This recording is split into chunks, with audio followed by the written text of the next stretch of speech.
तर आता 9 month start झालाय. घरातले कुठेही बाहेर पाठवत नाही. जर मला कोणी रिलेट करू शकतं, तर म्हणजे आपण ह्या महिन्यात जेव्हा असतो, तेव्हा बाहेर कुठेच जायला परमिशन नसते.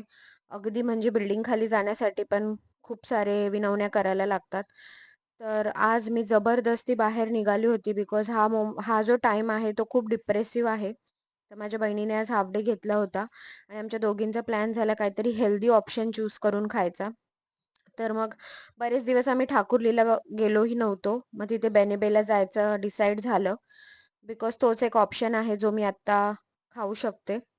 त्यामुळे आम्ही सनसेट एन्जॉय करत करत ठाकुर्लीला पोहोचलो. बऱ्याच महिन्यानंतर मी ठाकुर्लीला गेली होती. कॉलेज टाईममध्ये तर हा प्लेस माझा सगळ्यात फेवरेट होता. त्यानंतर बेनेबेला पोहोचल्यानंतर आम्ही ऑर्डर प्लेस केली आणि इथे सगळी सेल्फ सर्व्हिस आहे. त्यामुळे तुम्हाला सगळं चूज करायचं. तर आम्ही ऑर्डर केला होता मसाला पोडी डोसा आणि साधा डोसा. तर दोन्हीही डोसा मला आवडला. मसाला पोडी डोसा थोडा अजून छान होता. मी फर्स्ट टाइम हे ट्राय केलं. ह्याच्या आधी मी कधी खाल्ला नव्हता. पण ही जी रेड कलरची चटणी आहे ती खूप खूप खूप चविष्ट आहे दुसऱ्या चटणीपेक्षा. तर अशा प्रकारे आम्ही आमचा डोसा एन्जॉय करून म्हटलं बाजूलाच आता महाराजा आहे. तर इथे फिल्टर कॉफी पिण्यात काय अर्थ नाहीये. मस्तपैकी महाराजाचा चहा पिऊया आणि बनमस्का खाऊया म्हणून आम्ही महाराजाला गेलो.